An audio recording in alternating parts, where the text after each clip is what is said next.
हाय, आप सभी का स्वागत है मेरी लाइफ जर्नी में। तो मैं आज बात करूँगा ह्यूमन एनालिसिस और साइकोलॉजी पे। जिस तरह से पढ़ाई हुई है वो सारी चीज़ें। उससे पहले ना मैं अपनी पर्सनल लाइफ को तो शेयर कर ही रहा हूँ, लेकिन कुछ चीज़ें ऐसी भी होती है जो मुझे लगता है मुझे बात करना चाहिए इस पे। मेरी एक क्लाइंट है जो मुझे 3 दिन पहले वो मिली मुझे, और उसने मुझसे एक बहुत अच्छी बात कही कि सर मुझे आपसे कुछ बात करना है। तो मैंने कहा एक नॉर्मली ठीक है, हाय हेलो होने के बाद मैंने उससे पूछा कि क्या परेशानी है आप बताओ। तो उसने कहा कि मेरी शादी हो चुकी है। तो मैंने कहा भाई ठीक है, मुझे पता है अच्छे से कि तुम्हारी शादी हो चुकी है। तो बोले सर, बोले मैंने जहाँ शादी की है वहाँ मुझे उतनी इज्जत नहीं मिलती, वो मान सम्मान नहीं मिलता। तो अब मेरी एक आदत है, शुरू से रही है एक आदत कि मैं ना सीधा मुंह पे बोलता हूँ। अगर मैंने अच्छा बोला है तो भी तेरा, अगर बुरा बोला है तो भी तेरा ही है। तो मैंने उससे कहा कि भाई आपने भी तो पैसा देख के शादी की ना। मैंने सीधा कहा उससे। तो हाँ बोले सर ये गलती मेरी हुई। देखो, फिर मैंने उसे समझाया अच्छे से कि यार देखो, कभी भी अपने लेवल के ऊपर की चीजें मत देखो। मैंने सीधा कहा उनसे, और ये चीजें है, अपने लेवल से ऊपर की चीजें नहीं देखनी चाहिए इंसान ने कभी भी। ये चीजें, अगर आप अपने अपने से ऊपर जाओगे तो आप संभाल नहीं पाओगे, क्योंकि आप में उतनी अकल नहीं होगी। ये चीजें, जब उसे मैंने ये सारी चीजें जब बोली तो हाँ उसने भी एग्री किया कि हाँ मुझसे गलती हुई। और मैं सभी को एक ही बात बोलूँगा यार कि कभी भी ना ऐसी गलती मत करो। हमेशा अपने लेवल की चीज़ें देखो, हमेशा। चाहे वो कोई भी हो, लड़का हो या लड़की हो, अपने लेवल के ऊपर नहीं जाना कभी भी। अगर आप जाते भी हो तो थोड़ा सोच समझ कर। और हमेशा मैं तो कहूँगा कि भाई पैसा देखने से ज़्यादा आपको ये देखना चाहिए कि भाई चाहे लड़का हो या लड़की, दोनों के फैमिली बैकग्राउंड कैसा है, दोनों के फैमिली बैकग्राउंड में कौन-कौन सी चीज़ें ऐसी है जो मिलती-जुलती हो, तो उस हिसाब से करो। तो यही चीज़ है। तो ये हो गया इसका। तो चलो मैं अब अपने पर्सनल पे आता हूँ। मेरा ना लाइफ़ जर्नी का ये सारा मतलब स्टार्ट करने का मेरा कोई प्लान नहीं था। मैं सही बताऊँ, मैं उलझा हुआ था, काफ़ी टाइम से उलझा हुआ था। और उलझा ऐसे था कि मेरे काम को लेकर, मेरी चीज़ों को लेकर, मैं इंटरव्यू वगैरह भी देने जा रहा हूँ। मतलब जाते ही रहता हूँ जब देखो तब। तो ये सारी चीज़ें भी मैं करता ही हूँ। और मुझे लगता है यार देखो, अगर आप एक जगह पे रुक गए ना, तो कोई फ़ायदा नहीं है लाइफ़ का। तो ये चीज़ें भी होती है। मैं मेरे काम को लेकर बता देता हूँ आपको कि काम ना जो मेरा है, मेरा काम जो शुरू से रहा है, मैं वो सारी चीज़ें भी आपको एक-एक करके बता रहा हूँ। ठीक है? मैंने आपको कहा था कि मेरा एक और नाम है। मैंने आपसे वो भी कही, मतलब बोल चुका हूँ मैं आपको, तो वो भी चीज़ें मुझे बताना है। तो सारी चीज़ें क्या है ना, मैं क्लियर कर रहा हूँ आपको एक-एक चीज़ें। देखो, मेरे काम के बारे में मैं सीधी-सी एक बात बताऊँ, मेरे किसी रिश्तेदार को नहीं पता था, ना ही मेरे फैमिली मेंबर में किसी को पता नहीं था, सिर्फ़ एक को बता चुका था मैं कि हाँ, मैं ये सारी चीज़ें मैं करता हूँ और आगे भी मेरा प्लान है कि मैं करूँ। तो मैं ये बोल चुका था, फैमिली में सिस्टर को मैं सारी चीज़ें मैं बता चुका था। और मुझे, और हमारे तो राज के भी राज होते हैं, तो यही चीज़ें। तो कभी भी ऐसे इंसान के पास मत बोलो जो मतलब लोगों के पास शेयर करता हो या चीज़ें करती हो। लेकिन जब मेरा एग्रीमेंट जब खत्म हुआ, उसके बाद से मुझे थोड़ी फ्रीडम मिली बोलने की, तो मैंने स्टार्ट कर दिया। मैंने सोचा नहीं, अब यूट्यूब पे चलो कुछ ना कुछ करते हैं भाई, लोगों को भी पता चले कि एक नॉर्मल इंसान कैसे मतलब चीज़ें कर सकता है और कैसे मतलब चीज़ों से सीख सकता है वो सारी चीज़ें। तो मैं आ गया, यूट्यूब पे आ गया।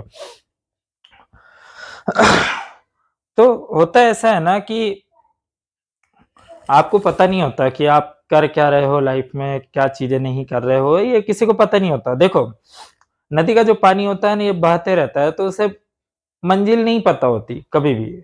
वो सिर्फ़ बहते रहता है और एक दिन जाके वो समंदर में मिल जाता है। तो यही होता है हर इंसान के साथ में।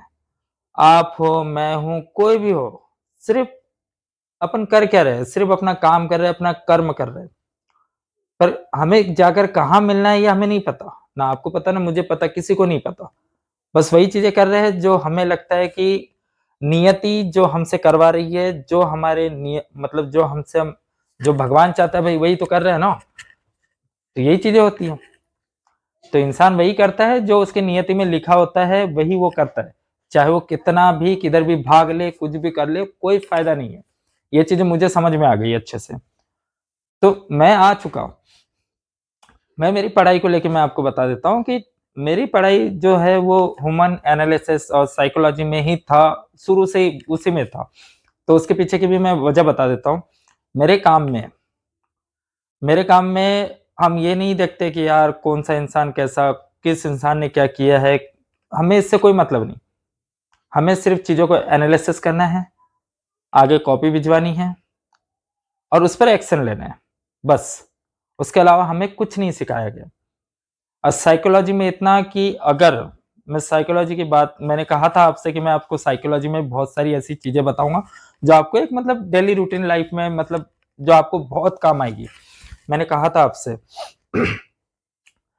तो मैं ना साइकोलॉजी में आपको चीज़ें बता देता हूँ कि आपने एक नॉर्मल व्यक्ति का चेहरा, ठीक है ना? चेहरा देखकर भी बहुत कुछ बता सकते हो, ठीक है?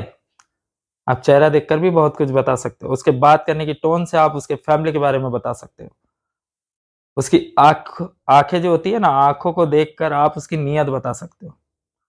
तो बहुत सारी चीज़ें होती हैं और मैं आपको ये सारी चीज़ें भी सिखाऊँगा। हर एक-एक चीज़ें सिखाऊँगा। और अभी तो चलो ठीक है कि नॉर्मली मैं वीडियो शूट कर रहा हूँ, तो अगली बार मैं बोर्ड पे आपको वो सारी चीज़ें मैं एक-एक प्रॉपर तरीके से वो भी मैं आपको बता दिया करूँगा।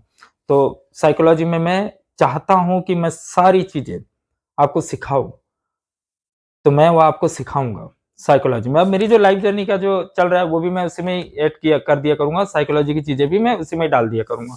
मुझसे फिर एक और चीज़ मुझसे बोला कि सर आप आपकी पर्सनल लाइफ़ के बारे में बता रहे हो तो आपकी मतलब कुछ चीज़ें ऐसी जिससे आप मतलब लव स्टोरी के बारे में बताओ, तो मैं एक सीधी-सी आपको एक बात बता देता हूँ। मैं ना उस पर एक बुक लिख रहा हूँ और हर दिन 2 घंटे बुक्स मतलब लिख रहा हूँ, टाइम लगेगा। क्या क्या होता है ना कि कुछ चीज़ें ऐसी होती हैं जो सोच समझ के लिखनी होती है। और ऐसा नहीं है कि इसमें कोई भी चीज़ें ऐसे मतलब ये होगी, सारी चीज़ें रियल होगी, रियल नाम होंगे, रियल चीज़ें होगी, रियल कैरेक्टर के सब चीज़ें उसमें ऐड होगी। तो इसमें ना सब होने वाला है। तो ये बहुत है मेन देखो, होता ऐसा है ना कि आप चीज़ें किसी को शेयर नहीं कर सकते, ठीक है ना? ऐसा अगर मैं किसी को बोलूँगा तो कोई नहीं सुनेगा, तो ये भी होता है। इससे अच्छा मैं बुक लिख के पब्लिश कर देता हूँ। भाई 150 में से मान लो 20 करोड़ लोगों ने भी अगर वो बुक पढ़ी है, तो भाई बहुत है ना? तो ये चीज़ें भी होती है। तो ऐसे ही है, काम ऐसा करो कि सब ये न मतलब सब याद करें। तो मेरा तो शुरू से ही ऐसा रहा है। मैं मेरे काम को लेकर आता हूँ, ठीक है? मेरे काम के बारे में मैंने आपको बताया कि फैमिली में एक ही मेंबर को मैं बता सकता था कि हाँ, मैं ये काम करता हूँ, ठीक है? मेरे काम का सीधा-सा एक ही फंडा था। हमें ऊपर से ऑर्डर्स मिलते थे, हम उसे फॉलो करते थे, ठीक है? और पढ़ाई की बात है, तो पढ़ाई में देखो होता ऐसा है कि आप जितनी भी पढ़ाई करते हो, एक नॉर्मल स्कूल की मैं पढ़ाई की बात बता रहा हूँ, आप कितनी भी पढ़ाई कर लो, चीज़ें कर लो, पर होता है ना एक टाइम के बाद में पढ़ाई काम नहीं आती। लेकिन अगर आप जैसे ह्यूमन एनालिसिस पे या साइकोलॉजी पे अगर करते हो, तो आपके पास बहुत सारे ऐसे प्लेटफ़ॉर्म खुल जाते हैं, जहाँ पे आप अर्निंग कर सकते हो, आप चीज़ों को समझ सकते हो, आप अपनी निजी लाइफ़ में भी उन चीज़ों को अप्लाई कर सकते हो, तो ये सारी चीज़ें होती हैं। मेरे काम में ऐसा था कि फैमिली में एक मेंबर को मैं बता चुका था, सिस्टर को। और हुआ ऐसा कि जब ट्रेनिंग स्टार्ट हुई तो एक जगह पे नहीं हुई, ये कई अलग-अलग जगह पे हुई, तो वो मैं आगे बताऊँगा आपको। मैं आपको नॉर्मली बताता हूँ अभी तो, क्योंकि अभी बहुत सारे ऐसे राज़ खुलने बाकी है जो मैं चाहता हूँ कि आप समझो उन सब चीज़ों को। बहुत सारी चीज़ें ऐसी हैं, ठीक है? तो ना एक मतलब यार्ड था, यार्ड मतलब आप ऐसे समझ लो जैसे एक कंटेनर यार्ड हो गया, ठीक है? वहाँ पर हमारी जो ट्रेनिंग वगैरह स्टार्ट हुई, तो असल में होता है ना यार्ड का एरिया जो होता है बहुत बड़ा होता है और वहाँ पे जितने भी और वो सारी चीज़ें भी ठीक है। सेफ हाउस भी होते हैं, तो सेफ हाउस का ऐसा होता है कि भाई आपका जो सेफ हाउस है वो आपके लोकेशन पे होना चाहिए। अगर आप दिन भर अगर सारी चीज़ें कर रहे हो तो आपको वहाँ पहुँचनी है। आप पहुँच गए तो फिर आप सेफ हो, आप अपने हिसाब से आप रह सकते हो, चीज़ों को एन्जॉय कर सकते हो, तो यही चीज़ें होती हैं। और मैं एक चीज़ और बोलता हूँ, जितना हो सके लाइफ़ को एन्जॉय करना सीख लो भाई। क्या है ना ज़िंदगी एक बार मिली है, दोबारा किसी को कुछ मौका नहीं मिलना, तो ये चीज़ समझो आप अच्छे से, बस मैं यही कहूँगा।